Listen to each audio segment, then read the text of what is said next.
Ghost Stories of an Antiquary, HCR 104 FM edition, Abridged. Written by M.R. James and narrated by Michael Ward. The Mezzotint. Some time ago, I believe I had the pleasure of telling you the story of an adventure which happened to a friend of mine by the name of Mezzotint during his pursuit of objects of art for the museum at Cambridge.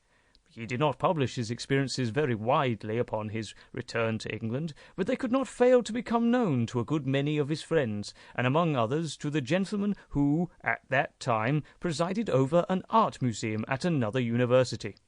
It was to be expected that the story should make a considerable impression on the mind of a man whose vocation lay in lines similar to Mezzotint's, and that he should be eager to catch at any explanation of the matter which tended to make it seem improbable that he should ever be called upon to deal with so agitating an emergency. It was, indeed, somewhat consoling to him to reflect that he was not expected to acquire ancient MSS for his institution. That was the business of the Shelburnian Library. The authorities of that institution might, if they pleased, ransack obscure corners of the continent for such matters. He was glad to be obliged at the moment to confine his attention to enlarging the already unsurpassed collection of English topographical drawings and engravings possessed by his museum. Yet, as it turned out, even a department so homely and familiar as this may have its dark corners, and to one of these Mr. Williams was unexpectedly introduced.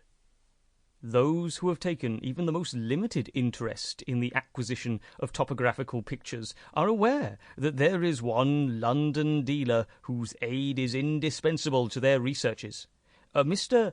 J. W. Britnell publishes, at short intervals, very admirable catalogues of a large and constantly changing stock of engravings, plans, and old sketches of mansions, churches, and towns in England and Wales.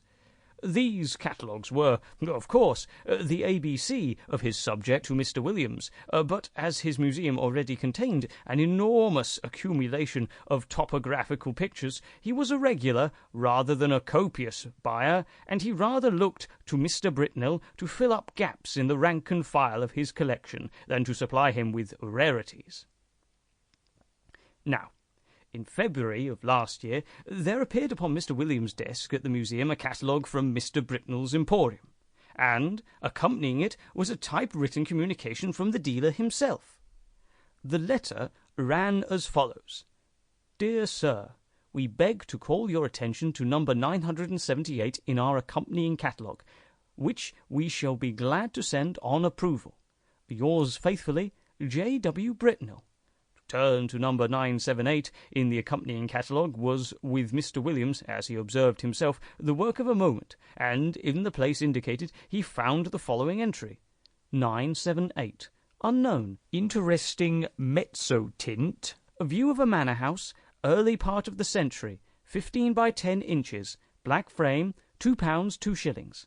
It was not especially exciting, and the price seemed high. However, as Mr. Britnell, who knew his business and his customer, seemed to set store by it, Mr. Williams wrote a postcard asking for the article to be sent on approval, along with some other engravings and sketches which appeared in the same catalogue.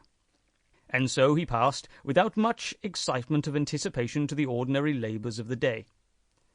Parcel of any kind always arrives a day later than you expect it, and that of Mr. Britnell proved, as I believe the right phrase goes, no exception to the rule.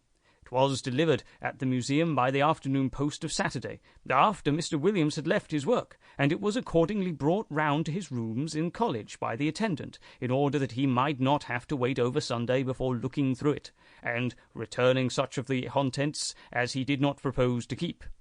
And here he found it when he came in to tea with a friend. The only item with which I am concerned was the rather large, black-framed Mezzotint, of which I have already quoted the short description given in Mr. Britnell's catalogue. Some more details of it will have to be given, though I cannot hope to put before you the look of the picture as clearly as it is present to my own eye. Very nearly the exact duplicate of it may be seen in a good many old... Sample complete. Ready to continue?